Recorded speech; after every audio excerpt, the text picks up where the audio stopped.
स्वस्ति न इंद्रो वृद्धस्रवाः स्वस्ति न पूषा विश्ववेदाः स्वस्ति नस्तार्क्ष्यो अरिष्टनेमिः स्वस्ति नो बृहस्पतिर्दधातु बृहस्पतिर्मरुतः वृष्णिमातरः शुभं जावानो विदधे भुजगमयः अग्निजुपामनवः सूरचक्षुषो विश्वेनो देवा अवसागमन्यः भद्रं कर्णेभिः शृणुयाम देवा भद्रं पश्येमाक्षभिर्यजत्राः स्थिरैरङ्गे तुष्टुवागुंसस्तनो बिभ्यसेमहि देवहितं जदायुः हरिः ओम।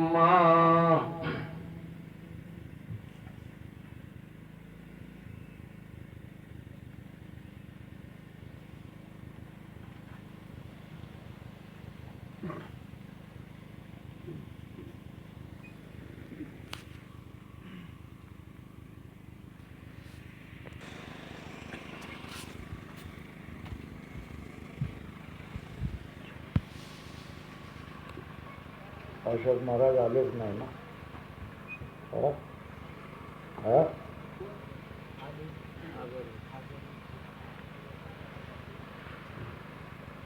देव मलाच आजारी पाडत नाही ना? हे सगळे आजारी होतात, काही नाही काहीतरी पोहत राहतात. त्यांना काय असतं, कोणाला काही थोडीशी किंमत मिळाली ना, मोठं झालं ना की असंच असतं थोडंसं.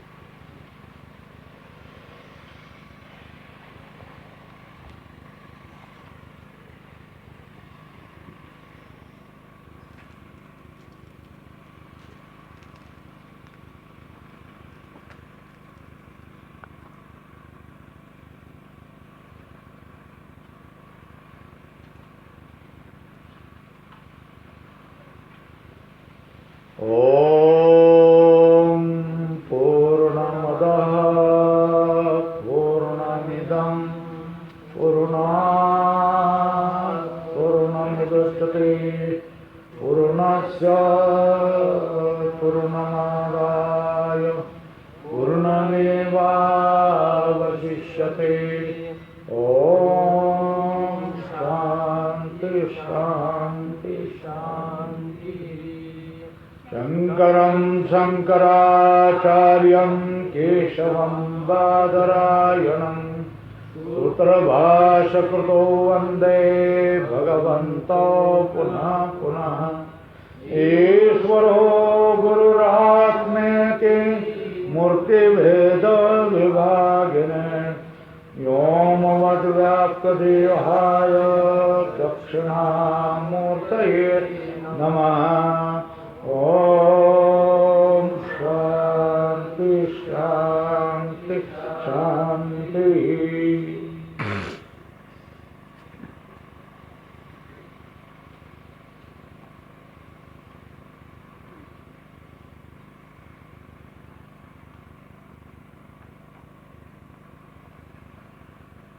या गावामध्ये वास करत असणाऱ्या देवतांना, या गावामध्ये झालेल्या सत्पुरुषांना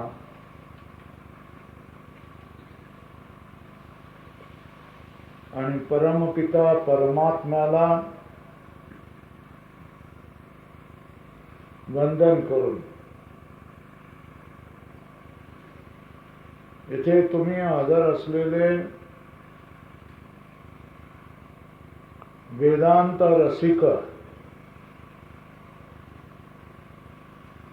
माय मौल्या आणि भक्त मंडळी,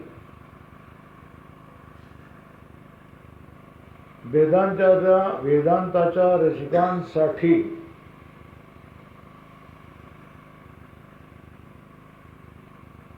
कुंभारवाडीकरांनी हा उपक्रम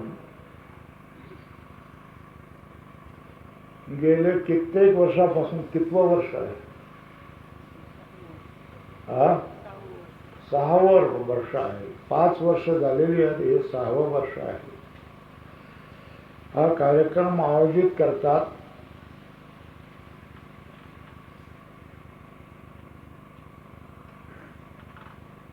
त्यांचे गुरु ओमागिरी बाबा ना.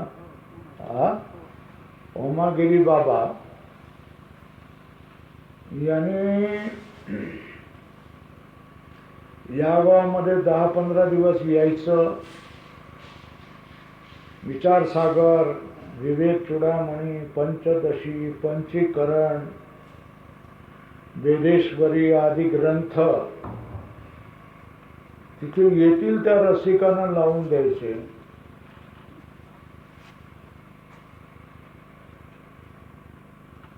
आणि हे वेदांताचे रसिक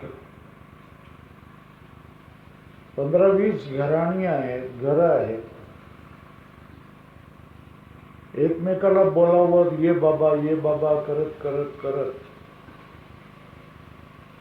यांनी हा अभ्यास केलेला आहे आणि वेदांतामध्येच रमत राहतात. इतर गोष्टीमध्ये भाग घेतात, पण त्यांची आवड वेदांताची आहे. आणि ज्याला जे पाहिजे आहे तो त्याने शोधायला सुरुवात केली की ते त्याला मिळत जातं. अनेक वर्षापूर्वी इथे ज्या वेळेला कीर्तन लाड गुरुजी करायचे त्यावेळेला लाड गुरुजीच्या तोंडामधून मुखामधून त्याने ऐकलेलं होतं की ऋषिकेशहून वेदांत शिकून आलेले महात्मे लाडे वडगावला गुरुकुल चालवतात. तेव्हा ही वयोवृद्ध मंडळी तिथे 1-2 नव्हे, 17चे 17, 20चे 20 जण एकदम गाडी करून यायचे. आणि त्यांनी अनेक वेळेला आवर्तनं केलेली आहेत या सगळ्या ग्रंथाची. त्यांना स्वतःला काही गरज नाही, तरी पण सांगायचे की काही नाही काहीतरी करा हो, काही नाही या हो, काही नाही तरी सांगा. आम्ही सांगितलं तर तोच पण आहे. तो जरा नवीन कोणी आला तर लोकांना बरं वाटतं. वेदांतामध्ये राहिले पाहिजे, वेदांताचं स्मरण झालं पाहिजे. ती जी भजनं गातात ती बघितल्यानंतर आश्चर्य वाटेल तुम्हाला. वेदांताची पूर्णपणे वेदांताची भजनं असतात, दुसरं काही मध्ये येऊ देत नाही. याच्यामध्ये सगळ्यांचे वडीलधारी, मार्गदर्शक, नेते, शिक्षक रामराव बंडापल्ले आहेत. त्यांचे सहकारी हे हार्डे कंडक्टर आम्ही त्यांना म्हणतो.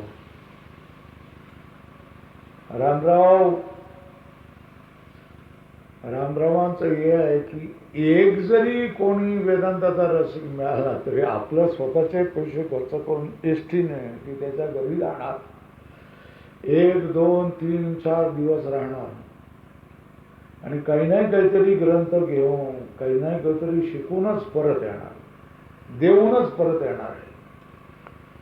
आणि गाठचे पैसे खर्च करून जायचं. असं 10-12 गावामध्ये त्यांनी अशा तऱ्हेची सत्र चालवलेली होती. आणि त्यांच्याजवळ अशी एक 100-150 घरं आहेत की त्यांच्या नावावर काहीही करायला तयार असतात. अशा तऱ्हेने वेदांताविषयीची एवढी श्रद्धा, वेदांताविषयीचा एवढा आग्रह, वेदांताविषयीची एवढी निष्ठा आणि वेदांतासाठी एवढं समर्पण हे दुर्लभ आहे. आणि ते रामरावांकडे आहेत. आणि बघा, सुख पाहिजे असेल ना तर सुख वाटावं लागतं. तर मग तुमच्याकडे सुख येईल ना, बरोबर आहे ना. तुम्हाला खूप फुलं पाहिजे असतील तर फुलाची रोपटी सगळ्यांना देऊन द्या. जे मिळेल त्याला हे फुलाचं रोपटं घ्या, हे फुलाचं रोपटं घ्या, हे फुलाचं रोपटं घ्या, लाव म्हणून सांगावं लागतं. आणि एकदम बहार आला सगळ्या फुलाला की तुम्हाला हवी तेवढी फुलं मिळून जातात. माळवं तुम्हाला पाहिजे सर, माळव्याचं बी सगळ्या लोकांना वाटून टाका ना, मग ते पिकवतील. आणि तुम्ही मला बी दिलं म्हणून तुम्हाला भाजी देतील की नाही. तशीच गोष्ट आहे. वेदांत सगळीकडे पसरावा असं वाटायचं असेल तर वेदांत वाटावा लागतो. वेदांतही काय करावा लागतो, हे बांधून टाक जरा. वेदांत 2 रुमालांनी बांधून टाक. वेदांतही वाटावा लागतो. आमच्या रामरावांनी वेदांत वाटण्याचंच काम केलं, भोगाने बांधून टाक. वेदांत वाटण्याचं काम केलं, मध्ये व्यवधान न येता कामं करायची. चला बाजूला व्हा, बरं बाजूला व्हा.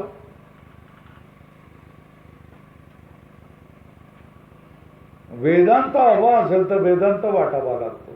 तो रामरावाने वेदांत वाटला. एखाद्या माणसाची किंमत तो ज्या वेळेला हयात असतो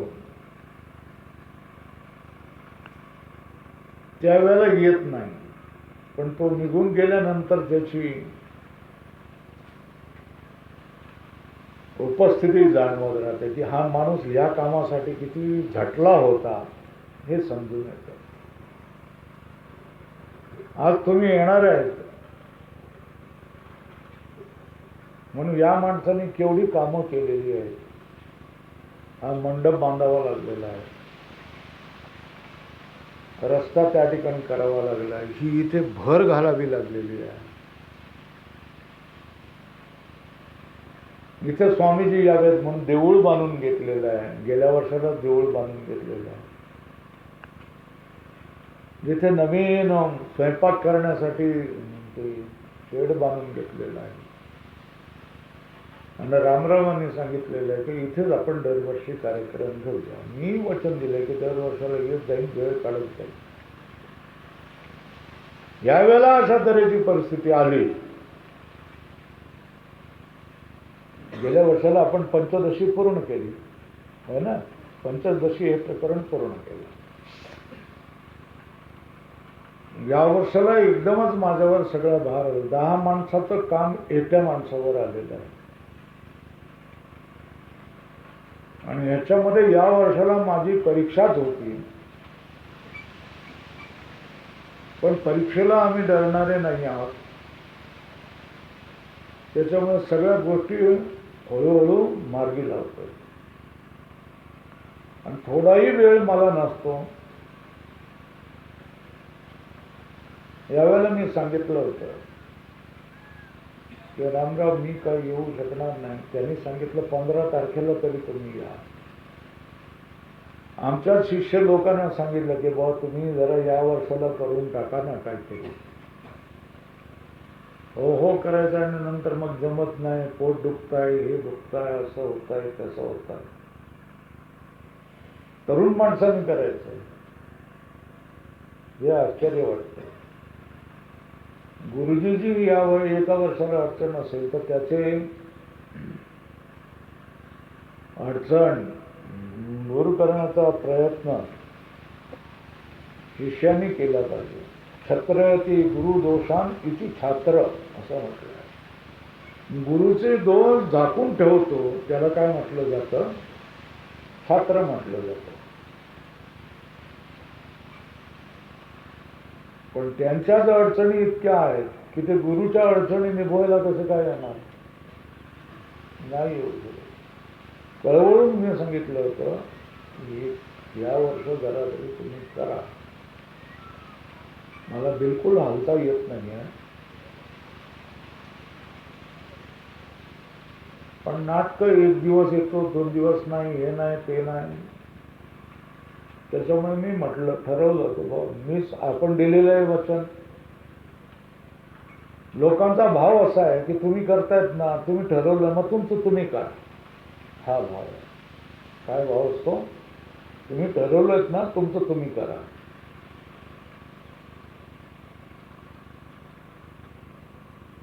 तर परमात्म्याने आम्हाला आमचं निभवायला भरपूर वेळ दिलेला आहे आणि दुसऱ्यांचंही निभवायला भरपूर वेळ दिलेला आहे. अत्यंत बलवान मन आणि अत्यंत बलवान शरीर हे मला दिलेलं आहे, परमेश्वराने दिलेलं आहे. आपण काहीही करू शकतो. एक गाणं म्हटल्यानंतर आपण आजारी आहोत म्हणून सांगायचं. एक भजन, तुझा आवाज चांगला आहे, भजन म्हण, यावंसं वाटत नाही. गेल्या 2 वर्षामध्ये मी आजारी पडलेलो नाही आहे. झटकन माणसं काय करतात, आजारी पडली का डॉक्टरकडे धावतात. मी केवळ काढ्यावर आणि विड्यावर स्वस्थ आहे. कितीही थंडीमधून, वाऱ्यामधून, गरमीमधून मी गेलो तरी मला काही होत नाही. एक प्रस्तावित भूमिका याच्यासाठी करावी लागली की जर आज या कार्यक्रमासाठी मी आलो नसतो तर या लोकांचा विरोध झाला असता. एवढा यांनी खर्च केलेला आहे. मंडपाचा खर्च असतो, जागी जेवणाचा खर्च असतो, बाकीचाही खर्च असतो, लाऊडस्पीकरचा खर्च असतो, आवजाव असते, पेट्रोलचाही खर्च असतो. त्याचा विरोध झाला असता. त्यांचा हेतू आहे आपली हौस वेदांताची पुरी व्हावी आणि इतरही कोणी वेदांताचे रसिक असतील तर त्यांनाही हा आनंद मिळावा, ज्याच्यासाठी ते करत असतात, धडपडत असतात. त्यांचं वय नसताना ती माणसं धडपडत असतात. तरुण माणसांना सांगितलं तर ती करत नाही, अर्धवट करतात, चुकीचं करतात. हे स्वतः उभं राहून हे करतात.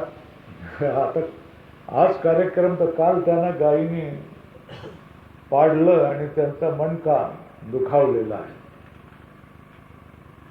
त्याच्यामुळे त्यांना चालताही येत नाही, धरून चालावं लागत आहे.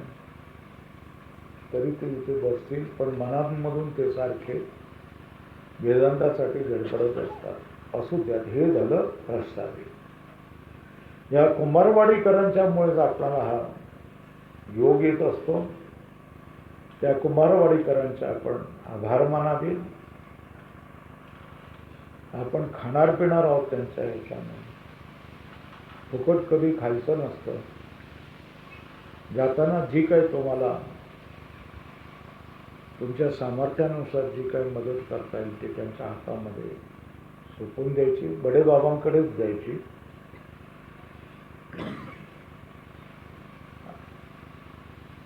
आणि जाताना जायचं. 3 दिवस कार्यक्रम चालणार आहे. 3 दिवस आपल्याला या ठिकाणी राहायचं आहे. विवेक चूडामणी मी करतोय, प्रारंभ करणार आहे. अजून आता हे प्रास्ताविकच चाललेलं आहे. याचे जवळजवळ 580 श्लोक आहेत. हे 580 श्लोक 3 दिवसात होणं काही शक्य नाही. पंचदशी जशी झाली भागाभागाने आपण केली तशाच तऱ्हेने आपण भागाभागाने करूया. 40 जुने 80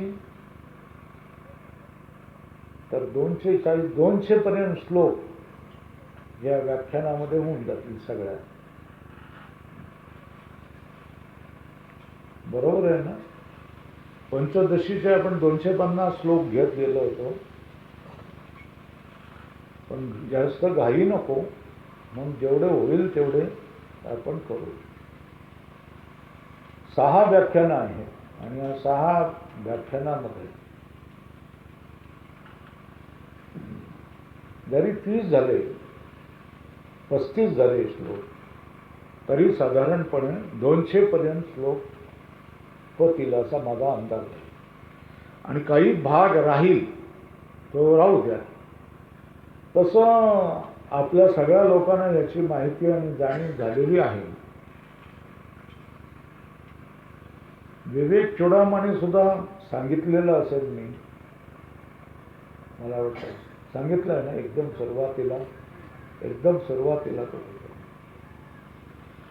तर विवेक चुडामणी हा ग्रंथ वेदांताचा ग्रंथ आहे आणि याच्यामध्ये वेदांताचे सगळे पदार्थ सुंदर रीतीने वर्णन केलेले आहेत. शंकराचार्यांचा हा ग्रंथ आहे आणि याच्यामधून वेदांताचे सगळे मूलभूत पदार्थ तुमच्या लक्षात येतील आणि ज्याला मुक्तीची खूप तीव्रता आहे अशा माणसांना हा ग्रंथ मोठा आधार देईल, मार्ग दाखवेल. त्या मार्गावर चालण्याचं काम त्या साधकाचं आहे. मार्ग दाखवण्याचं काम गुरूंचं, आचार्यांचं असतं. ते मार्ग दाखवणार.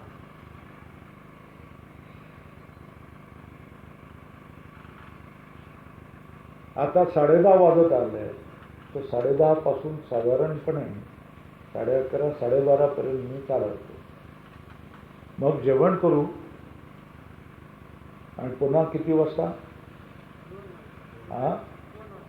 2 वाजल्यापासून 2-2:30 वाजल्यापासून एक टाइम ठरवा निश्चित.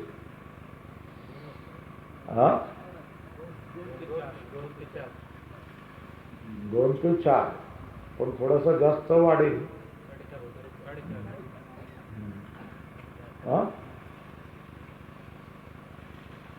अशा तऱ्हेने टाइम आहे. हा वेळ तुम्ही पटकन पाळावा, ताबडतोब त्या वेळेला यावं. जेवणाबिवणामध्ये ही सगळी माणसं करतायतच, पण त्यांना काही कमी पडलं असेल, काय पडलं असेल तर सगळ्या जणांनी मदत करावी. भाजी चिरवी लागते, करावं लागतं. म्हणजे आपण पाहुणे म्हणून कुठेच येऊ नये. बाईची एक सवय असते, कुठल्याही घरामध्ये गेली तर त्या घरातल्या बाईला मदतच करत असते.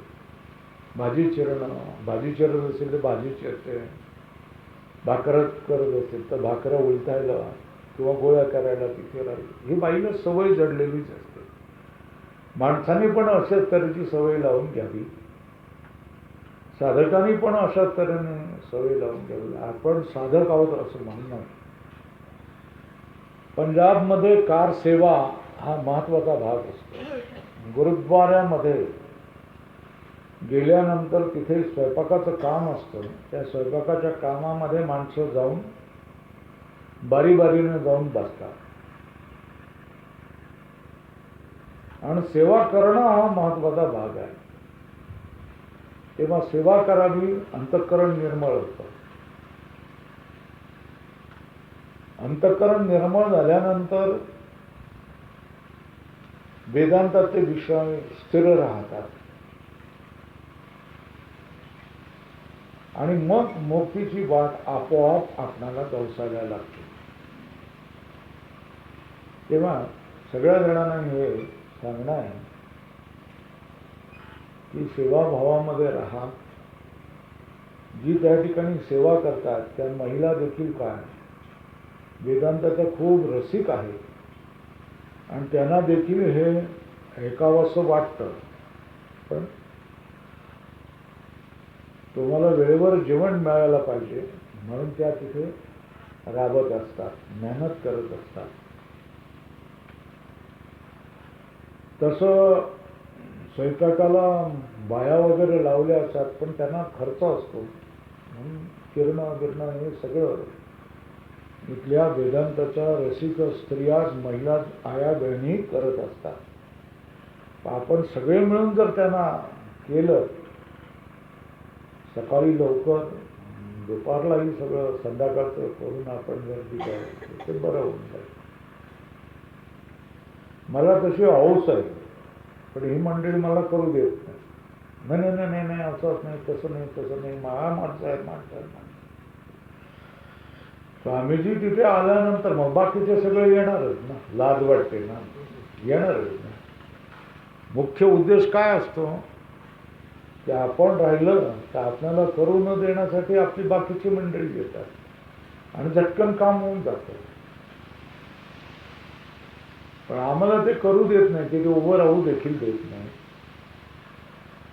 असू द्या, हे झालं प्रस्तावित. आपण सगळ्यांनी वेळेवर जेवायला यावं, वेळेवर यावं, थंडी वाऱ्यापासून स्वतःचा बचाव करावा, कुंभारवाडीकरांचा आदर सत्कार घ्यावा, सेवा घ्यावी आणि वेदांताचं घरचं चिंतन, घरचं व्यवहाराच्या गोष्टीचा विचार न करता 3 दिवस मनसोक्त करावं. आज सकाळला आलेलो आहोत, आज रात्री आपल्याला मुक्काम करावा लागेल, उद्या मुक्काम करणार, परवा संध्याकाळला आपण लवकर निघून जाणार. 3 दिवसामध्ये जेवढं होईल तेवढं चिंतन करूया. आता आपण प्रारंभ करतोय, पण सुरुवातीला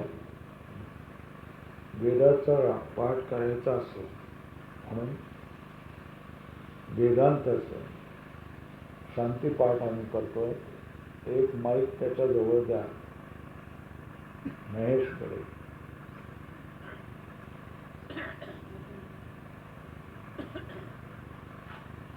ओम शन्नो मित्रः शं वरुणः शन्नो भवत्पर्यमः अन्नन्द्रो बृहस्पतिः शन्नो विष्णुरुक्रमः. नमो ब्रह्मणे नमस्ते वायो त्वमेव प्रत्यक्षं ब्रह्मास्मि. प्रत्यक्षं ब्रह्म वदिष्यामि, श्रुतं वदिष्यामि, सत्यं वदिष्यामि. तन्मामवतु तद्वक्तारमवतु, अवतु माम् अवतु वक्तारम्. ॐ शान्ति शान्ति शान्तिः. ॐ सहना भवतु सहनौ भुनक्तु सवीर्यं करवावहै. तेजस्विनावधीतमस्तु मा विद्विषावहै. ॐ शान्ति शान्ति शान्तिः. ॐ यच्छन्दसा मृषभो विश्वरूपः छन्दोऽभ्यजमृता सम्बभूव. त्वमेव मेधया शृणोतु अमृतस्य देवधारणो भूयासम्. शरीरं मे विचर्षणं जिह्वा मे मधुमत्तमा.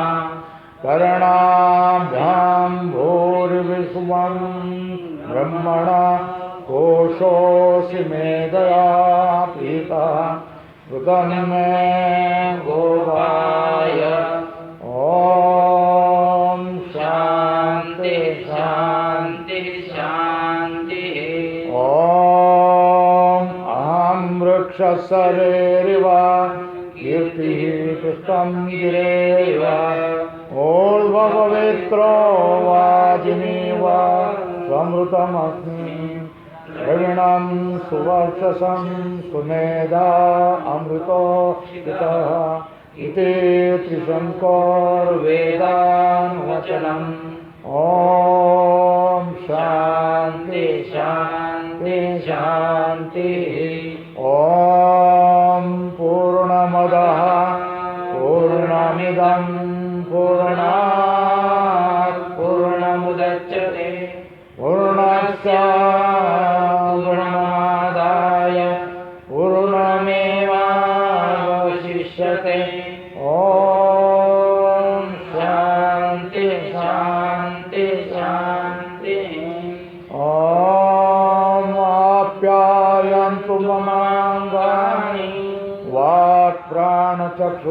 श्रोत्रमतो बलमिन्द्रियाणि च सर्वं ब्रह्मोपनिषदं ब्रह्म निराकुर्यात् मा ब्रह्म निराकरोतु निराकरणमस्तु निराकरणमे अस्तु आत्मने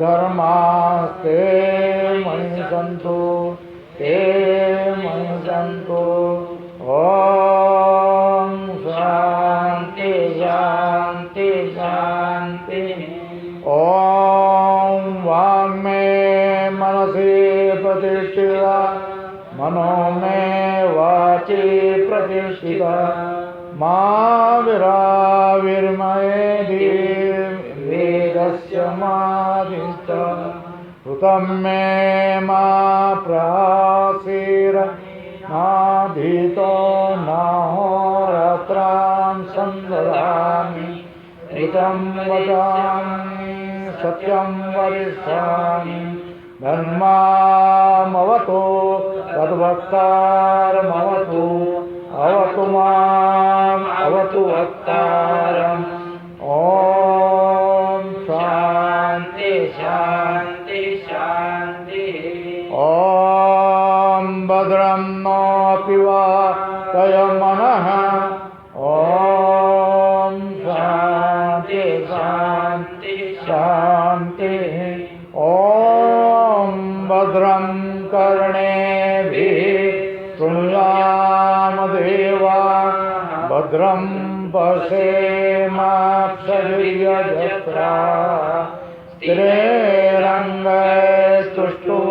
स्थिरैरङ्गैस्तुष्टुवांसस्तनु विर्वसेमहि देवहितं जदायुः स्वस्ति न इन्द्रो वृद्धश्रवाः स्वस्ति नः पूषा विश्ववेदाः स्वस्ति नर्ताक्षो अरिष्टनेमिः स्वस्ति न बृहस्पतिर्दधातु ॐ शान्ति शान्ति शान्ति ॐ ज्ञानं विदधाति पूर्वं यो वै वेदान्तप्रणोति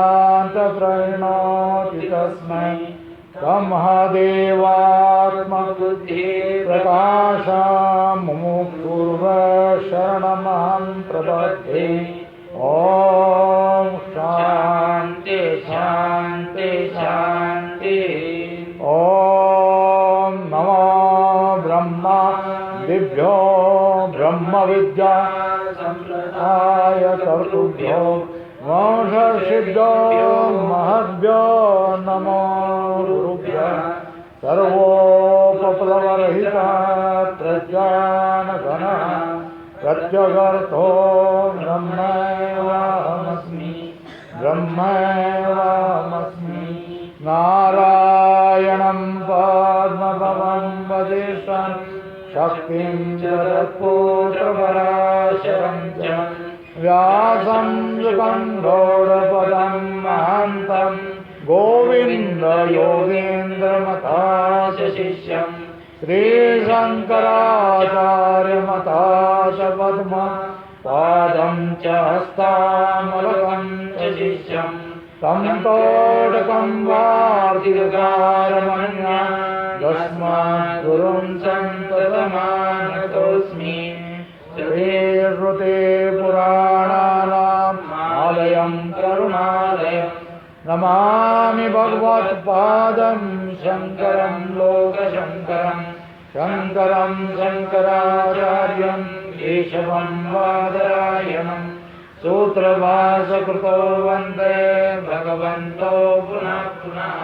ईश्वरो गुरुरात्मेते मूर्तिभेदविभागिनी व्योमवत्याप्तदेहाय दक्षिणामूर्तये नमः ॐ शान्ति शान्ति शान्ति पटकन ग्रंथाला सुरू करतोय जास्त वेळ न लावता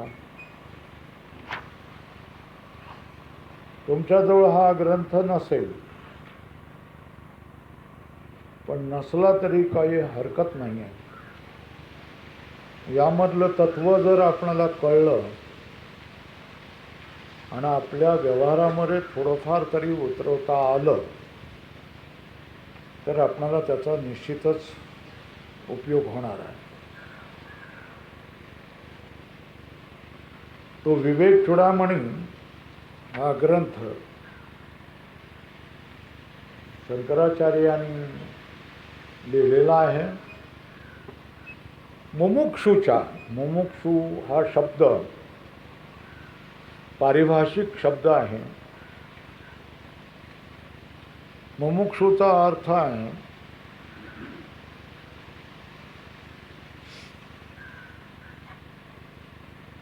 मुक्त होण्याची इच्छा वाला. ज्याला मुक्त होण्याची इच्छा आहे तो मुमुक्षु. पण मुक्त होण्याची इच्छा असेल तर त्याला बंधन असलं पाहिजे, आणि बंधन असेल तरच मुक्त होण्याची इच्छा होऊ शकते. मग प्रश्न आहे की तुम्हाला बंधन कुठली आहेत,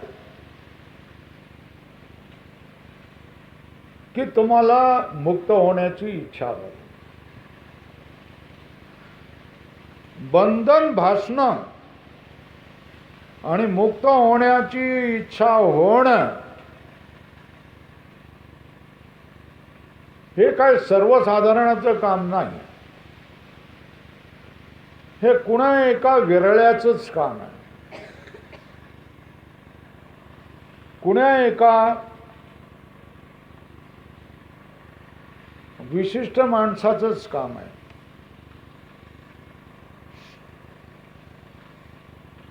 जो दैव दुर्लभ आहे असं भाग्य ज्याला लाभलेलं आहे त्यालाच बंधन समजावं आणि त्याच्यातून मुक्त होण्याची इच्छा व्हावी. आपली सगळ्यांची अवस्था हीच असते, त्या गाढवासारखी असते. बरोबर आहे.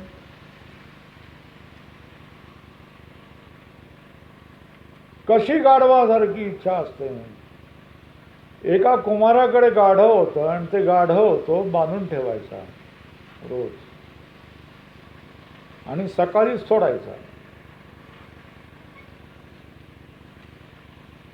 सकाळी सोडायचं, संध्याकाळला बांधायचं, सकाळी सोडायचं, संध्याकाळला बांधायचं. हे त्याचं रोजचं आहे.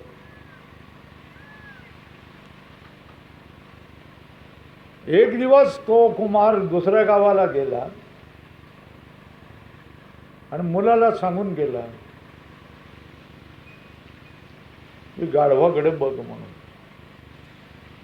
आता मुलंच ते खेळण्यामध्येच सगळा दिवस जाणार. आता गाढव चरलं आणि संध्याकाळला तिथे येऊन त्यांची जी बांधाची जागा तिथे थांबलं. हे आपला मुलगा आला, त्याने असं तसं इकडे तिकडे केलं, बांधायला तो विसरला आणि गेला, निघून गेला. दुसरा दिवस झाला, सकाळी उठवला. त्या गाढवाला सवय ना की गळ्यामधलं काय करायचं, बंधन काढायचं आणि बंधन काढल्यानंतर मग अळखे पिळखं देत मग चरायला जायचं. पण त्या गाढवाला बंधनाची एवढी सवय लागलेली होती की त्या खुट्याजवळ सबंध दिवस बसूनच राहिलं. काय करून राहिलं, बांधलेला आहे अशा भावामध्येच राहिला. दुसऱ्या दिवशी सकाळी ज्या वेळेला कुंभार येऊन पाहतो संध्याकाळला येऊन पाहतोय, त्यावेळी ते गाढव तिथेच बसलेलं होतं. मुलाला विचारलं, हे गाढव कसं काय? इथेच बसलेलं, चरायला सोडलं नाहीस का? तो म्हणाला, सकाळी मी सोडून दिलं ना. खोटंच सांगितलं. ते बांधलेलंच नव्हतं. आदल्या रात्री त्याने बांधलेलंच नव्हतं. सकाळी सोडण्याचा प्रश्नच नव्हता. पण गाढवाला मालकाने सोडल्याची भावना झाली नाही आणि ते गाढव सबंध दिवस तिथे भोकं राहून वाट बघत बसलं. काय वाट बघत बसलं की मालक मला सोडवायला येईल, सोडवायला येईल, सोडवायला येईल, सोडवायला येईल, सोडवायला येईल. मालक काय आला नाही. ते सबंध दिवसभर भुकत राहिलं. का? बंधन नसताना देखील काय झालेली, बंधनाची सवय झालेली होती. बरोबर लक्षात येत आहे? तशाच तऱ्हेने तुम्हाला देखील बंधनाची एवढी सवय झालेली असते की त्याच्यामधून मुक्त होण्याची इच्छाच नसते. ही जनावरं बघा तुम्ही, बांधलेली असतात, पण सबंध दिवसभर चरायला गेल्यानंतर आता मालकाने बंधनामधून मुक्त केलं, आता जरा इकडे तिकडे फिरायला जाऊया, फिरूया या गावातून त्या गावाला, त्या गावातून त्या गावाला, असं त्यांना वाटत नाही. ते बरोबर मार्ग धरून काय करता येतं, बरोबर त्या ठिकाणी संध्याकाळच्या वेळेला येतात आणि मालकाकडून बांधली जातात. बरोबर. हे कुत्र्याला बघा, कुत्र्याला तुम्ही 5 किलोमीटर सोडून द्या मोटरसायकलवर घेऊन, संध्याकाळला तो तुमच्या दारावर भाकरी मागायला लहा करत हजरच असतो. म्हणजे हे बंधन देखील आपल्याला काय झालेलं असतं, सुरक्षा झालेली असते. लक्षात ठेवा काय असतं हे बंधन देखील. गाय बाहेर सोडली तर रात्री राहत नाही. संध्याकाळ झाली की ती ओरडतात, घेऊन चला, घेऊन चला, गोठ्यात घेऊन चला, कुठे गेलेत, कुठे गेलेत, आता इतका उशीर झालेला आहे, अंधार पडलेला आहे, तुम्ही आम्हाला घेऊन चालत नाही. पशुपक्ष्यांची भाषा कळते का तुम्हाला? आम्हाला कळते पशुपक्ष्यांची. ती गाय सांगत असते, काय सांगत असते की आम्हाला घेऊन चला ना, असं कसं करताय, असं काय करताय, आम्हाला रात्रीची भीती वाटते, आपल्या ठिकाणी घेऊन चला. मग तिथे तो मालक बांधतोय, गळ्यामध्ये दाव बांधतोय. ते बंधन तिला आवडतंय कारण तिथे सुरक्षा असते. काय असते? सुरक्षा असते. खायला प्यायला वेळेवर मिळत असतं, सोडत असतो, पाणी देत असतात. ही सुरक्षेसाठी हे बंधन देखील काय केलं जातं. बायकोच्या गळ्यात मंगळसूत्र बांधलं जातं ना, हे पण एक बंधन आहे. होय ना का नाही? सांगा का हो? आहे ना? हे पण एक बंधन आहे की तू माझी आहेस, मी तुझा आहे, आपण आता तुटायचं नाही. असं असतं ना, असंच असतं ना. पण त्याच्यामध्ये सुरक्षा असते ना, समाजापासून सुरक्षा असते, आपल्यापासून सुरक्षा असते. सुरक्षेसाठी काय केलेलं असतं हे बंधन. नवरा मारपीट करत असला तरी बायको सहन करते की नाही? नवरा दारुडा असला तरी सहन करते. नवऱ्याचे खूप थेर असले तरी बायको सहन करत असते की नाही? हे का सहन करत असतो? लाकडाचा मार का खात असते? आपण मध्यम वर्गामध्ये नाही आहे होत, पण जी झोपडपट्टीमधली माणसं आहेत, खालच्या वर्गाची माणसं आहेत, अत्यंत पामर अडाणी माणसं आहेत, त्यांच्यामध्ये ह्या घरामध्ये बायकोला मारणं लाकडानं हे रोजचंच काम असतं. तर हे बंधन आपण कशासाठी स्वीकारलेलं असतो? सुरक्षेसाठी स्वीकारलेलं असतो. त्याच्यामुळे ही बंधन नव्हे तर ही सुरक्षा लोकांना वाटत असते, बंधन वाटतच नाही. ही पहिली गोष्ट काय. मग अशा लोकांना मुक्तीची आशा नाही आहे, मुक्तीची इच्छा देखील होणार नाही. कोणाला? ज्यांना बंधन ही एक सुरक्षा वाटते, त्यांना मुक्ती शक्य नाही. बंधन कोणाचंही असून देत, बंधन दोरीचं असून देत, बंधन लोखंडाचं असून देत, किंवा बंधन सोन्याचं असून देत, किंवा बंधन द्रव्याचं असून देत, किंवा बंधन प्रेमाचं असून देत, बंधन स्नेहाचं मायेचं असून देत, बंधन बंधनच असतं. हे लक्षात येते का तुम्हाला? त्यालाच भाषेमध्ये, पारिभाषिक भाषेमध्ये पाश म्हटलेलं आहे. काय म्हटलेलं आहे? पाश म्हटलेलं आहे. म्हणजे जो बंधक असतो ना, त्याचे हे दोन्ही हात बांधलेले असतात. या दोन्ही हातांना कमरेला इकडून एक बांधलेला असतो, कमरेला इकडून एक बांधलेला असतो. दोन पोलीस दोन बाजूला धरून घेत असतात आणि मागे एक पाश असतो, जो भयंकर कैदी असतो. त्याला मागे एक दोरी असते आणि तर मागे एक पोलीस घेऊन जात असतो. तेव्हा इकडे गेलं तर हा पाश अडवतो आणि इकडे गेलं तर हा पाश अडवतो. जे माजावर आलेले बैल असतात ना, खिलार बैल असतात ना, एवढे तगडे उंच उंच असतात, त्यांना दावी बांधलेली एकूर्क दाव चालत नाही. बावलीना माहिती आहे की दोन बाजूने इथून एक बांधतात आणि इथून एक बांधलं जातं, की मग तो हातालाच करू शकत नाही. किती माजतोय तो मार्स, बरोबर आहे ना. त्या दोन्ही बाजूने बंधन लावून त्याला काय केलं जातं? घट्ट बांधून ठेवलं जातं. तीच गोष्ट कोणाची? आपण बैल जाऊ, पण आपण फुशारकी मारतो की मी माणूस आहे. आपण फुशारकी मानतो की माझ्याजवळ धन आहे. आपण फुशारकी मानतो की मी मंत्री आहे. आपण फुशारकी मारतो की मी आमदार आहे, सरपंच आहे, चेअरमन आहे, मी घराचा प्रमुख आहे. ही सगळी आपली फुशारकीच असते. आपण सगळे काय झालेलं असतो? बांधलेलेच असतो. कोणीही मुक्त नसतो. कोणाची बेडी सोन्याची असेल, लोखंडाची असेल, दोरीची असेल, पण बेडी सगळे बांधलेलं असतं. तेव्हा सगळे बांधलेले आहेत. हे पहिल्या दराने तुम्ही पहिल्या प्रथम लक्षामध्ये घ्या. आपण सगळे बंधनामध्येच असतो. कसलं ना कसलं तरी बंध असतो. शिष्य कोणाच्या बंधनात नसतो? गुरुच्या.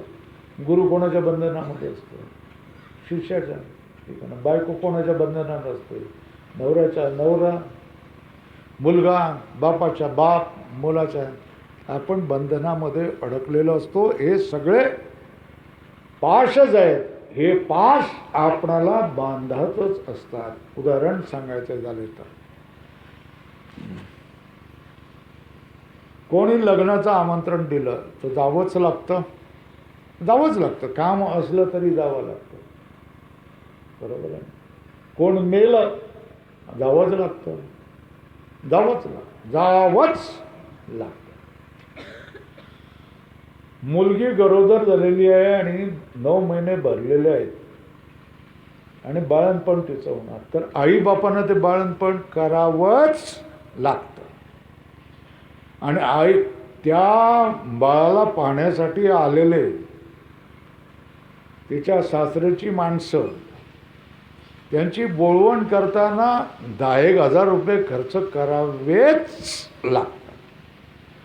माझ्यासारख्या माणसाने जर सांगितलं की एवढं कशाला खर्च करता, तर ती मुलगी स्वतः सांगते, अगं तुझा बाप गरीब आहे, एवढं कशाला खर्च करावं. नाही स्वामीजी, ते करावंच लागतं. हे जे करावंच लागतं म्हणतात ना, हे सगळेजण असतात. कारण सगळ्यांचा तोच अनुभव. या लोकांचा हा अनुभव नाही आहे, आमचा अनुभव नाही आहे. करावंच लागतं असं. आता इथे दर दत्त जयंतीच्या सुमाराला यावंच लागतं. हे पण एक बंधन आहे की नाही? आहेच, ठीक आहे ना.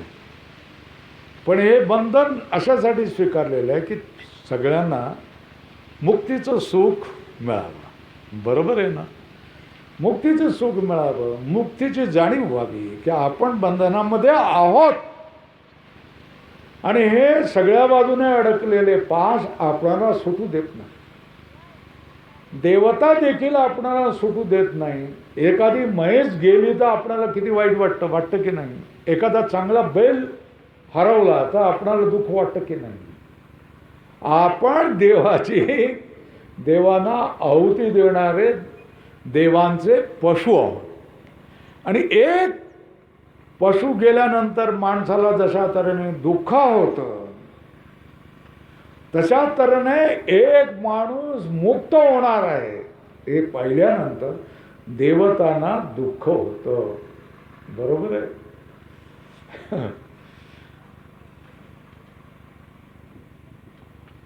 रामराव बाबांना गाईने मारलं नाही, त्या देवतेने मारलं. अरे हे सगळे पशु आहेत, माझ्यासाठी लागलेले आहेत आणि तू त्यांना मुक्तीचं तत्वज्ञान देण्यासाठी जेवढं हे मांडव करतोयस, पैसे गोळा करतोयस, हे करतोयस, भाजी सगळी जमवतोयस, धान्य जमवतोयस, त्यांना मुक्त करू नकोस. एक वेळेला इशारा, 2 वेळेला इशारा नाही दिला, फटका दिला, बस. समजतायत का? देवतांना देखील आवडत नाही या गोष्टी. काय करायचं? देवतांना देखील आवडत नाही. मग स्वामी महाराजांना देवता काही करू शकत नाही. काही नाही करू शकत. तुझी मात्रा आमच्यावर चालणार नाही. सांगण्याचं तात्पर्य, पहिली गोष्ट, आपण सगळेजण बांधलेले आहोत. पती, पत्नी, मुलं, नोकरी, व्यवसाय, शेती, गाई, शेळ्या, मेंढ्या, ट्रॅक्टर, वाहनं, फ्लॅट, बंगले, हे सगळे आपले पाश आहेत, जे आपण सोडू शकत नाही. त्यालाच बंधन म्हटलं जातं. सुटका होण्याची शक्यता असून देखील काय, जो सुटू शकत नाही त्याला काय म्हटलं जातं? बंधन म्हटलं जातं. आता ही गोष्ट कशी आहे तुम्हाला सांगून देतो. एक दिवस एक दारुडा संताजवळ आला आणि म्हणाला, मला समजत आहे की दारू पिणं ही वाईट गोष्ट आहे. मला ही समजत आहे की दारू पिण्यामुळे माझ्या घराची, जमीन जायदीची जी सगळी बर्बादी झाली हेही मला कळतं. पण माझ्याकडून दारू सुटत नाही. तुम्ही माझी दारू सोडवा, असं त्याने संताला प्रार्थना केलं. संताने सांगितलं,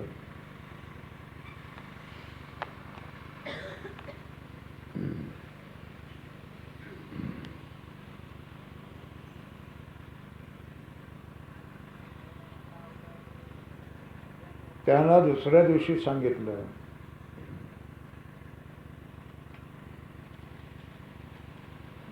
की तू सर्व दिवसभर इथे ये आणि या खांब्याजवळ उभं राह. बांधलेला आहेस अशी भावना कर.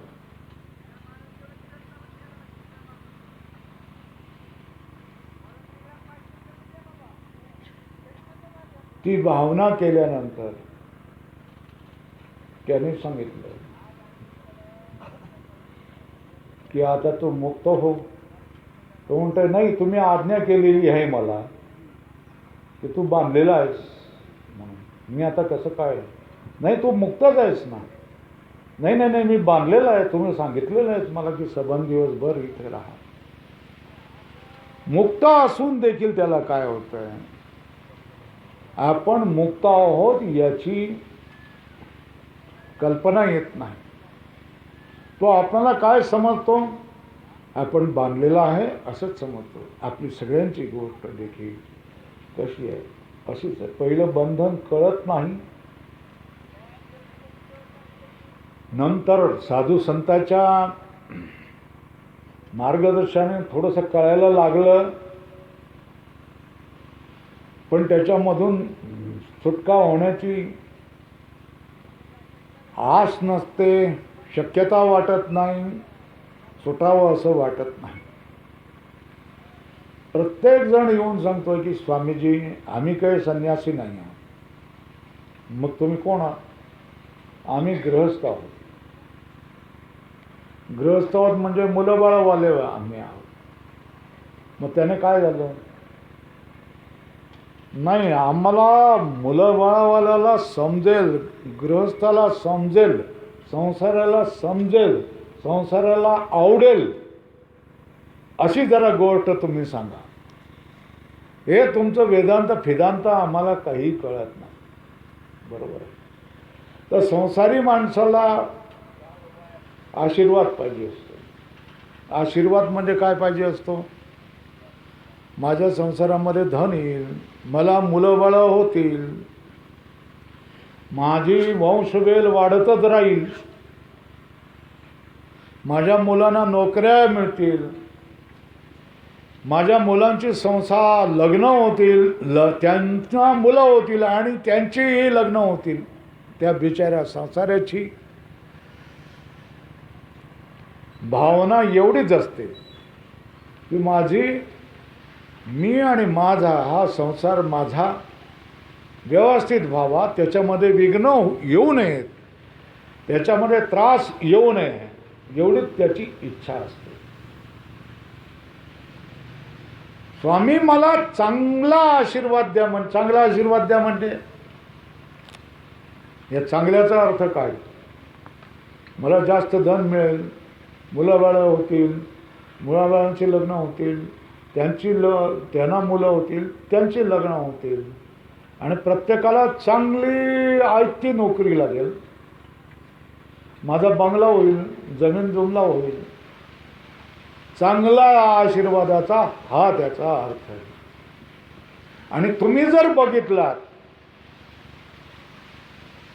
तर सगळे संत हे निर्धन होते आणि सगळे संत तुकाराम महाराजासारखे सगळे संत जरी गृहस्थ होते तरी ते पूर्णतः वैराग्यवान होते. भगवंताने त्यांच्यावर अनुग्रह केलेला होता की त्यांना भक्ती, सात्विकता, वैराग्य, ज्ञान, दया, करुणा हे सगळे गुण त्यांच्यावर उधळले होते, म्हणून ते संत झाले.